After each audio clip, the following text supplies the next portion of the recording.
사순절에 다시 듣는 복음. 베드로와 고넬료의 만남은 하나님께서 이방 세계의 복음의 물꼬를 트기 위해 친히 마련한 계획된 만남이었습니다.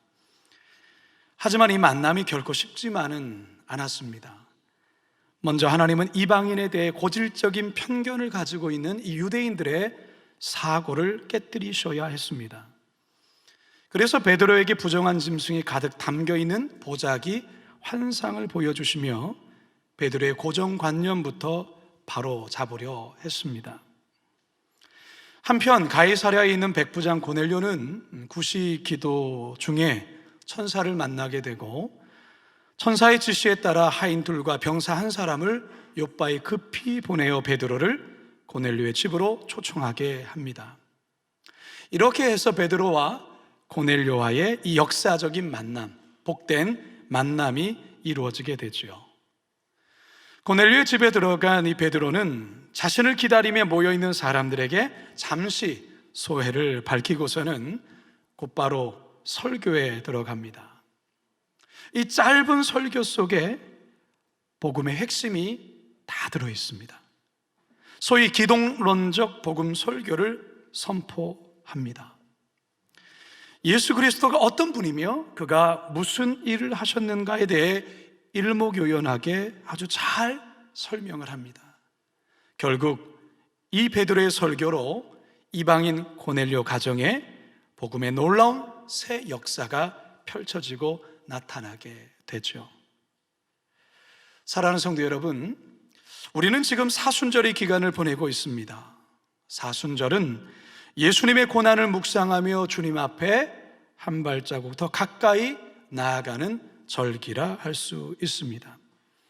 그래서 우리 교회는 이번 사순절 동안 성도들 모두가 복음서를 매일 2장씩 통독하고 공동 기도문으로 함께 기도하며 동시에 하나님이 창조한 이 만물 세계를 우리가 잘 지키기 위해 작은 실천이지만 탄소 금식을 지금 실천하고 있지요. 여러분 잘하고 계시죠?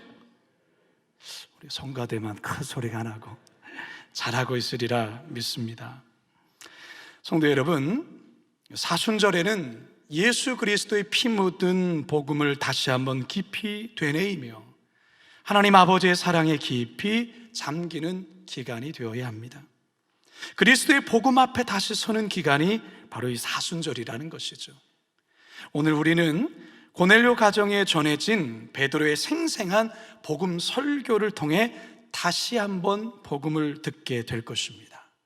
바라기는 오늘 설교를 통해 복음에 대한 열정과 감격이 다시 살아나서 이 험한 세상을 복음으로 거뜬히 승리해 나가시는 우리 모두가 되기를 주님의 이름으로 축원합니다. 첫 번째 따라하시죠. 만유의 주 되신 예수 그리스도. 만유의 주 되신 예수 그리스도. 2010년 1월에 개봉했던 기독교 다큐멘터리 영화 중에 회복이라는 영화가 있습니다. 아마 여러분들도 보셨을 텐데요. 이 영화는 기독교 영화로서 모나코 국제영화제 다큐멘터리 부분에서 대상을 받기까지 했습니다. 이스라엘에서 기독교 신앙을 가지고 살아가는 유대 크리스찬들의 삶을 다큐멘터리 형식으로 제작한 영화입니다. 이스라엘에는 전체 인구의 2% 정도가 유대 크리스찬이라고 합니다. 그런데 이들 크리스찬들은 과격 전통 유대인들에게 항상 표적이 되어서 갖은 핍박과 수모를 당한다는 것이죠. 어느 날 한 크리스찬 유대인 집에 낯선 선물 바구니가 배달이 됩니다. 사탕과 초콜릿이 잔뜩 들어있는 바구니인데요, 집안에 혼자 있었던 이 아들이 배달된 소포를 받고 그것을 여는 순간 폭탄이 터지고 맙니다. 끔찍한 부상을 입게 되는데요, 화면에 보시면 바로 이 아이인데요, 겨우 목숨은 건졌지만 온몸이 화상을 입게 되었어요. 우리는 이 모습에서 이 전통 유대인들이 이 크리스찬을 어떻게 바라보며 더 나아가 예수님을 어떻게 인식하는지를 잘 보여준다 생각이 됩니다. 그래서 이 영화의 포스터에 이런 글귀가 쓰여 있어요. 예수가 태어났던 이스라엘, 지금 그곳에 예수는 없었습니다. 성도 여러분, 유대인들은요 아직도 예수님을 하나님의 아들이요 그리스도라는 사실을 인정하지 않습니다. 그들은 예수님을 율법 교사 정도, 랍비 정도로 생각을 하죠. 참으로 재미있는 것은 무슬림도 예수님을 인정을 합니다. 그러나 그들도 예수님을 하나님의 아들로서가 아니라 훌륭한 선지자로서 그렇게 이해를 하고 인정을 합니다. 성도 여러분, 복음이 무엇입니까? 복음에는 어떤 내용이 담겨져 있습니까? 복음의 핵심이 무엇일까요? 복음에는 예수님의 이야기가 담겨 있습니다. 즉 하나님의 아들이시요 그리스도시요 만유의 주가 되시는 예수님의 이야기가 담긴 것, 그게 바로 복음이라는 것이죠. 베드로는 고넬료와 그의 집에 모여있는 사람들에게 바로 이 같은 사실을 제일 먼저 선포를 합니다. 다 같이 36절 상반절입니다. 시작. 만유의 주 되신 예수 그리스도로 말미암아 화평의 복음을 전하사. 고넬료는 이방인이었지만 다른 유대인과 같이 여호와 하나님을 경외했던 자였습니다. 하지만 그도 다른 유대인과 같이 예수님을 하나님의 아들이요 그리스도로 인정하지는 않았어요. 그걸 몰랐죠, 그 사실을. 그래서 하나님은 고넬료가 만유의 주인 예수 그리스도의 복음을 알기를 원하셨습니다. 이 만유라고 번역한 헬라어는 파스라는 단어인데요, 기본적인 의미로는 모든, all이라는 말이에요. 세계 만물, 모든 사람, 만민이라는 뜻으로 번역을 또한 하기도 합니다. 공동번역이나 새번역 성경에 보면 만유의 주를 만민의 주, 만민의 주님 이렇게 번역하기도 합니다. 즉 이 말은 유대인이나 헬라인, 주인이나 종, 남자나 여자, 배운 자나 못 배운 자, 부자나 가난한 자 상관없이 예수님은 모든 사람의 주가 되신다는 사실입니다. 할렐루야. 찬송가 32장에 이 같은 사실을 이 찬송가 가사에 잘 담아 표현하기도 하죠. 우리 함께 찬양해 볼까요? 만유의 주제 존귀하신 예수 사람이 되신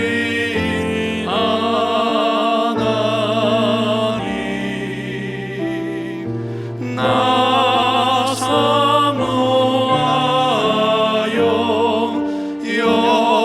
영원히 섬길 내 영광 되신 주로다.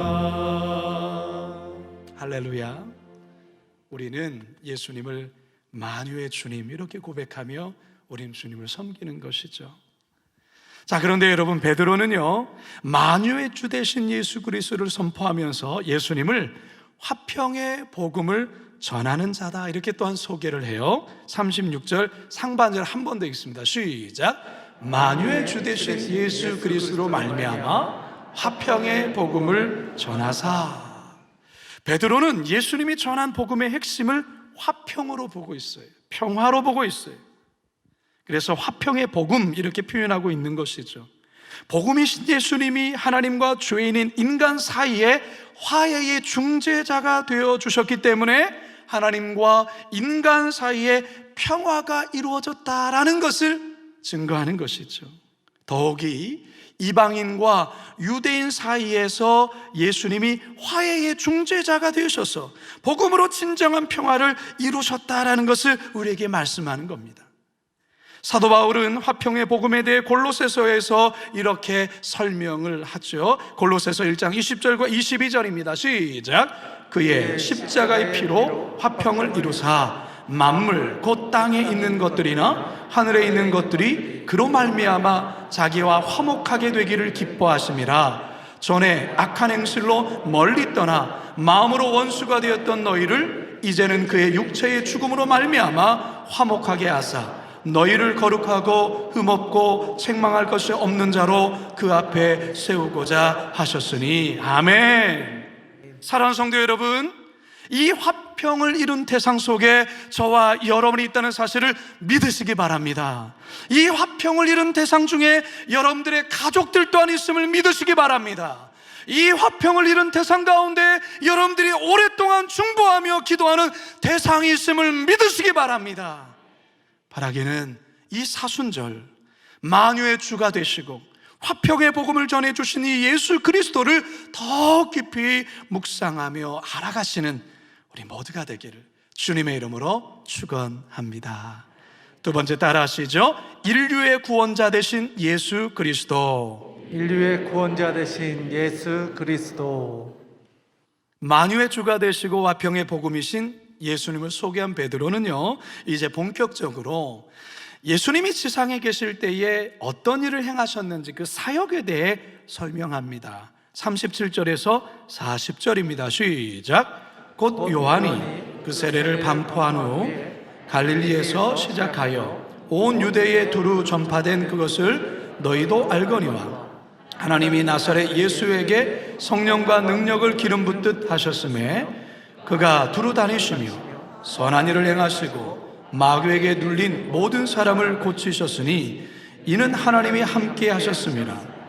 우리는 유대인의 땅과 예루살렘에서 그가 행하신 모든 일의 증인이라. 그를 그들이 나무에 달아 죽였으나 하나님이 사흘 만에 다시 살리사 나타내시되. 예수님이 공생의 기간 동안에 세례 요한에게 세례를 받으시고 갈릴리를 시작으로 온 유대 땅을 다니며 복음을 전파하셨습니다. 그리고 병든 자를 고치셨죠. 그리고 십자가에 달려 돌아가셨지만 사흘 만에 부활하셨습니다. 지금 베드로가 이것을 이야기하고 있어요. 이처럼 베드로의 설교는요, 기독론에 충실한 복음 설교라는 것을 우리가 알 수 있습니다. 그렇다면 여러분, 자, 이 복음 설교 중에서 또 하나의 중요한 핵심이 무엇일까요? 그것은 예수 그리스도는 인류의 구원자라는 사실을 담고 있는 것입니다. 아담과 하와로부터 범죄로 인해 영원히 멸망받을 수밖에 없는 이 인류를, 저와 여러분을, 우리들을 예수님이 구원하셨다는 사실입니다. 할렐루야! 이게 바로 복음 중에 복음이 아니면 무엇이겠습니까? 그런데 여러분 아십니까? 우리는 매주일 예배 때마다 단 한 번도 빠지지 아니하고 이 같은 사실을 고백하고 있다는 것을 말이에요. 오늘도 여러분이 고백했어요. 눈치가 빠르신 분은 아시겠죠? 뭘까요? 사도신경이에요. 여러분, 사도신경 한번 눈을 뜨시고 화면을 보시면서 한번 읽어보기를 원합니다. 시작. 나는 전능하신 아버지 하나님, 천지의 창조주를 믿습니다.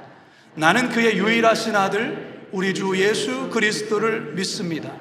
그는 성령으로 잉태되어 동정녀 마리아에게서 나시고 본디오 빌라도에게 고난을 받아 십자가에 못 박혀 죽으시고 장사된 지 사흘 만에 죽은 자 가운데서 다시 살아나셨으며 하늘에 오르시어 전능하신 아버지 하나님 우편에 앉아 계시다가 거기로부터 살아있는 자와 죽은 자를 심판하러 오십니다. 나는 성령을 믿으며 거룩한 공교회와 성도의 교제와 죄를 용서받는 것과 몸의 부활과 영생을 믿습니다. 아멘. 저는 여러분께 질문하고 싶어요. 여러분이 사도신경의 구절 구절의 의미를 생각하며 고백하십니까? 아니면 습관에 따라 자동적으로 주문처럼 외우십니까? 전자일 때도 있지만 후자일 때가 더 많습니다. 그리고 사도신경을 끝내면 우리는 바로 자리에 앉거든요. 빨리 끝내야 자리에 앉으니까 나도 모르게 조급하게 해치울 때가 있어요. 사실 사도신경은 주기도문처럼 예수님이 친히 가르쳐 주셨거나 십계명처럼 하나님이 직접 전해 주신 것은 아닙니다. 그런데요, 신학이 아직 체계화되지 않아 이단적 사상이 난무하고 성경의 진리를 왜곡하는 무리들이 우죽순 생겨나는 초대교회 상황에서 사도들의 가르침을 수호하고 성도들을 이단으로부터 보호하기 위해서 초대교회 지도자들의 합의하에 정리하여 만든 것이 바로 이 사도신경입니다. 사도신조라고도 하는데요, 이 사도신경의 내용을 가만히 살펴보면 기독교의 모든 복음이 다 담겨 있어요. 성부 하나님, 성자 예수님, 성령 하나님, 그리고 교회와 성도들에 대한 믿음의 고백이 아주 골고루 잘 담겨져 있다는 것이죠. 사도신경을 이렇게 분해를 해보면 12항목으로 되어 있어요. 이 12항목 가운데 저 노란색으로 표시되어진 저 부분이 예수님에 대한 고백이에요. 성자 예수님에 대한 고백이라는 것이죠. 사도신경의 12개의 전체 중에 절반이 예수님에 대한 내용이에요. 저 6개의 내용을 또한 크게 두 부분으로 나눌 수 있는데요, 전반부는 예수님은 누구인가, 다시 말해 예수님의 신분과 정체성에 대해서 믿음으로 고백하는 고백이에요. 나는 그의 유일하신 아들 우리 주 예수 그리스도를 믿습니다. 그리고 후반부는 예수님이 무엇을 하셨는가, 즉 예수님의 생애와 사역에 대해서 정리한 거예요. 동정녀 마리아에게서 나시고 예수님의 탄생으로부터 예수님의 죽음, 예수님의 부활, 예수님의 승천, 예수님의 재림이 저 사도신경 저 6개 항목 가운데 고스란히 담겨져 있다는 것이죠. 그렇다면 왜 사도신경에는 이처럼 예수님에 대한 고백이 절반이나 차지하고 있을까요? 그 이유는 기독교 신앙에서 예수님에 대한 바른 신앙의 고백이 가장 중요하기 때문에 그렇습니다. 과거에도 그렇고요, 지금도 그래요. 대부분의 이단이 예수님에 대한 바르지 않은 신학에서 모두가 나온다는 것입니다. 이런 의미에서 유대인도 마찬가지죠. 유대인들은 예수님을 하나님의 아들 그리스도로 인정하지 않아요. 무슬림인 또한 예수님을 하나님의 아들이요 그리스도로 인정하지 않습니다. 이방인 고넬료 또한 예수님을 하나님의 아들이요 그리스도로 안지 못하고 인정하지 않아요. 그렇기 때문에 이들에게는 구원이 없는 것입니다. 왜요? 구원은 길이요 진리요 생명 대신 오직 예수님밖에 없기 때문에 그렇습니다. 요한복음 14장 6절입니다. 시작. 예수께서 이르시되 내가 곧 길이요 진리요 생명이니 나로 말미암지 않고는 아버지께로 올 자가 없느니라. 사도행전 4장 12절입니다. 시작. 다른 이로서는 구원을 받을 수 없나니 천하 사람 중에 구원을 받을 만한 다른 이름을 우리에게 주신 일이 없음이라 하였더라. 할렐루야. 아멘. 베드로는 그의 설교 마지막 부분에서 예수 그리스도의 이름을 믿는 자만이 죄 사함을 받아 구원을 받는다는 이 사실을 마지막으로 설교를 해요. 43절 끝부분입니다. 시작. 그를 믿는 사람들이 다 그의 이름을 힘입어 죄 사함을 받는다 하였느니라. 아멘. 사랑하는 성도 여러분, 그렇다면 여러분들은 이 복음의 진리를 온전히 믿으십니까? 여러분의 인생의 구원자 되시고 만민의 구원자가 되시고 여러분의 구원자가 되시는 분이 오직 예수님의 사실을 믿으십니까? 그렇습니다. 우리를 죄에서 구원할 자는 오직 예수님밖에 없습니다. 결코 다른 이로서는 구원을 받을 수가 없어요. 오직 예수님만이 하나님께로 가는 유일한 길이라는 사실이죠. 오늘날 이 시대는요, 절대적인 것을 부정하는 시대예요. 모든 것을 상대화해요. 아이, 당신도 인정하면 남도 인정해야 되지 않느냐 라는 논리를 펴요. 진리에 대해서만큼은 그럴 수 없습니다. 여러분의 부모가 하나인 것처럼, 여러분을 낳아주신 분이 한 분인 것처럼, 우리를 구원하실 분은 오직 예수 그리스도밖에 없음을 믿으시기 바랍니다. 우리 성도들 오직 예수님만이 구원자이심을 굳게 믿고 이 세상 속에 믿음으로 선포하며 담대히 살아가시기를 주님의 이름으로 축원합니다. 마지막 세 번째 따라합니다. 세상의 심판자 되신 예수 그리스도. 세상의 심판자 되신 예수 그리스도. 베드로의 설교 가운데 우리가 주목해야 될 대목이 하나 있습니다. 42절을 함께 읽겠습니다. 시작. 우리에게 명하사 백성에게 전도하되 하나님이 살아있는 자와 죽은 자의 재판장으로 정하신 자가 곧 이 사람인 것을 증언하게 하셨고, 하나님의 살아있는 자와 죽은 자의 재판장으로 정하신 자가 곧 이 사람, 즉 예수 그리스도다, 그 말이에요. 하나님께서 마지막 날 재판장, 심판자로 예수 그리스도를 정하셨다라는 것입니다. 즉 심판의 날에 예수님이 세상의 심판자로 재림하게 된다는 말이죠. 우리가 방금 사도신경을 전체를 함께 고백했는데요, 여기에도 이 같은 내용이 담겨 있어요. 함께 보실까요? 시작. 전능하신 아버지 하나님 우편에 앉아 계시다가 거기로부터 살아있는 자와 죽은 자를 심판하러 오십니다. 예수님께서 제자들과 함께 있을 때에도 당신이 세상 끝날에 심판자로 오실 것이라는 사실을 여러 번 말씀하셨어요. 그런데 마태복음 25장 31, 32절입니다. 시작. 인자가 자기 영광으로 모든 천사와 함께 올 때에 자기 영광의 보좌에 앉으리니 모든 민족을 그 앞에 모으고 각각 구분하기를 목자가 양과 염소를 구분하는 것 같이 하여. 성도 여러분, 마지막 날에 예수님이 심판자로, 심판주로 오신다, 이 말씀이 여러분들에겐 어떤 느낌의 말로 들리십니까? 혹시 두려운 말씀으로 들리십니까? 아니면 소망의 말씀으로 들리십니까?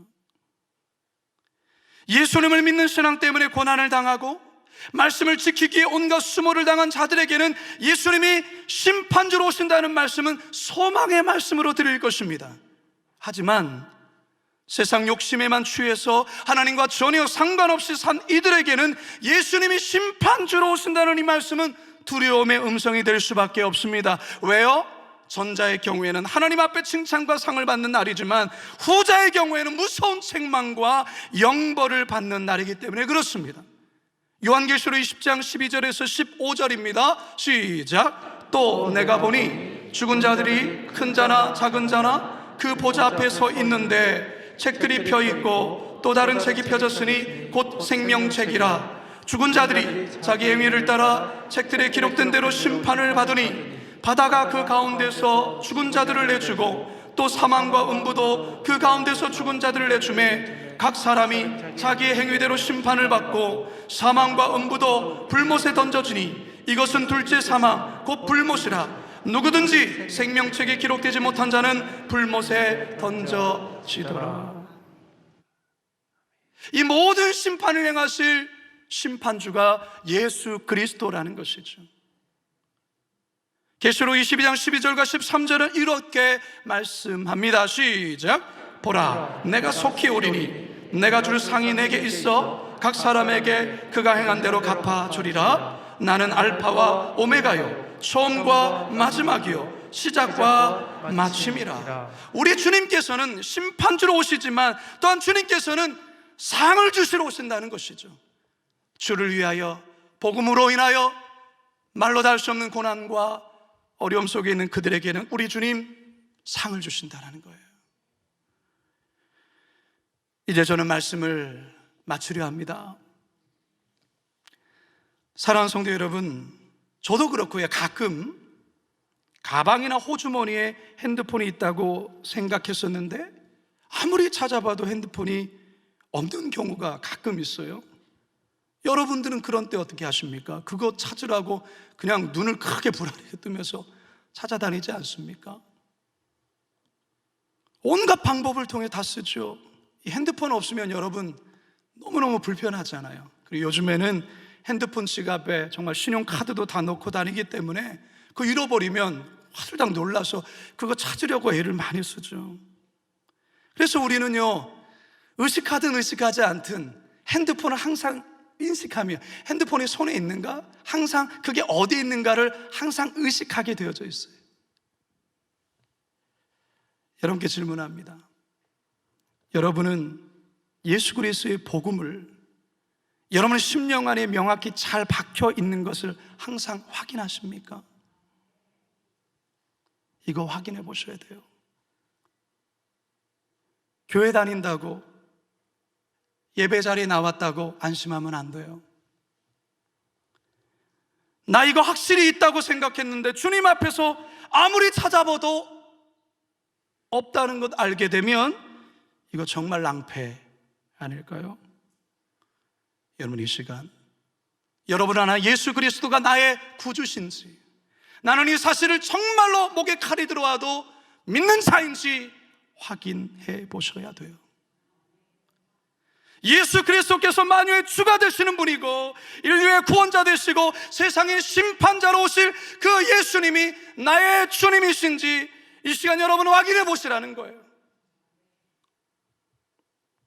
여러분 한번 따라하겠습니다. 나는 만유의 주 되신 예수 그리스도를 믿습니다. 예수 그리스도를 믿습니다. 나는 인류의 구원자 되신 예수 예수 그리스도를 믿습니다. 그리스도를 믿습니다. 나는 세상의 심판자 되신 세상의 심판자 되신 예수 그리스도를 믿습니다. 예수 그리스도를 믿습니다. 이 시간이 예수 그리스도 이 복음 이런 마음에 깊이 간직하시고 항상 내가 복음 안에 있는지 들여다보시고 오늘 특별히 사순절을 통해 다시 듣게 되는 이 베드로를 통해 다시 듣게 되는 이 복음을 다시금 뜨겁게 그리고 열정적으로 여러분 사랑하시면서 주님과 동행하시는 사순절 되시길 주님의 이름으로 축원합니다. 축원합니다. 축원합니다. 우리 아까 찬양팀과 함께 불렀던 찬양이죠. 우리 예수 이름 높이세 함께 찬양합니다. 수많은 무리들 줄지어 그분을 보기 위해 따르네.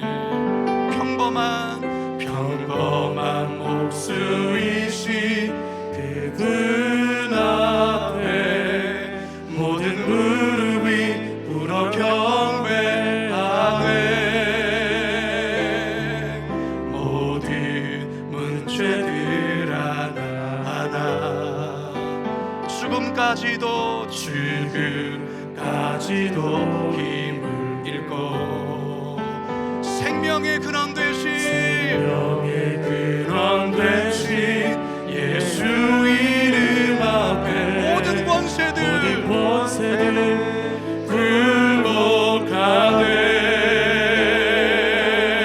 굴복하네. 예수 이름 높이세. 예수 이름 높이세. 능력의 그 이름 예수 이름 높이세. 구원의 그 이름 예수 이름을 부르는 자 예수 이름을 믿는 자 예수 이름 앞에 나오는 자 복이 있도다. 우리 두 손 높이 들고 예수 이름 높이세. 예수 이름 높이세. 능력의 그 이름 예수 이름 높이세. 구원의 그 이름 예수 이름을 부르는 자 예수 이름을 믿는 자 예수 이름 앞에 나오는 자 복이 있도다. 우리 이 시간 함께 기도하며 나갑시다. 사랑 여러분, 오늘 이 밤 이 시간에 베드로를 통하여서 우리는 이 피 묻은 예수님의 그 생생한 복음을 다시 한번 듣게 되었습니다. 여러분 안에 이 복음이 살아있습니까? 만유의 주가 되신 예수 그리스도가 여러분 안에 확실히 새겨져 있습니까? 세상이 두 쪽이 난다라도 오직 예수님만이 구원자 되신다는 사실을 믿습니까? 그분이 마지막 때에 심판주로 이 땅에 오신다는 사실을 믿으십니까? 우리 시간 기도합시다. 하나님, 이 사실을 늘 마음에 간직하며 살게 하여 주옵소서. 핸드폰은 날마다 확인하면서 핸드폰이 조금이라도 내 곁에 없는 걸 확인하며 화들짝 놀라면서도 이 복음에 대해서는 무각한 자로 살고 있지는 않은지 주여 다시금 이 복음의 확실한 아버지 하나님 믿음을 갖고 살아가게 하옵소서. 주여 한번 부르짖고 함께 기도합니다. 주여 살아계신 아버지 하나님, 이 시간 우리는 복음 앞에 섭니다. 사순절에 하나님께서 이 배도를 통하여 우리에게 들려주시는 이 피 묻은 예수의 복음을 하나님 다시 한번 듣습니다. 하나님 아버지, 우리는 이 복음을 어떻게 우리의 마음의 심령 가운데 간직하며 살아가고 있습니까? 아버지 하나님, 너무나도 익숙한 말이기에, 너무나도 잘하는 일이기에 아버지 그렇게 하나님 살아가고 있지는 않습니까? 하나님 다시 한번 사순절에 다시 듣는 이 복음을 통하여 구원자 되신 예수 그리스도, 만민의 주가 되시는 예수 그리스도, 심판자 되신 예수 그리스도를 오직 바라보며 나가게 하옵소서. 살아계신 아버지 하나님, 사순절에 다시 듣는 복음이라는 이 말씀 앞에 우리가 씁니다. 정말로 우리는 예수님만이 나의 유일한 구원자 되심을 믿는지, 믿고 있는지 다시금 진지하게 확인하는 시간이 되게 하여 주옵소서. 내 목에 칼이 들어와도 예수님만이 우리의 구원자 되시고 다른 길은 절대 없으며 오직 주님만이 길이요 진리요 생명인지를 다시 한번 확인하는 시간이 되게 하여 주옵소서. 그리하여서 이 복음을 꽉 붙잡고 세상이 어떠하들지라도 복음으로 어떠한 고난도 어려움도 이겨내므로 마지막 날 주님 앞에 섰을 때 잘했다, 잘했다, 착하고 충성된 종이라 칭찬받는 모든 성도들 되게 하여 주옵소서. 감사하며 예수님의 이름으로 기도드리옵나이다.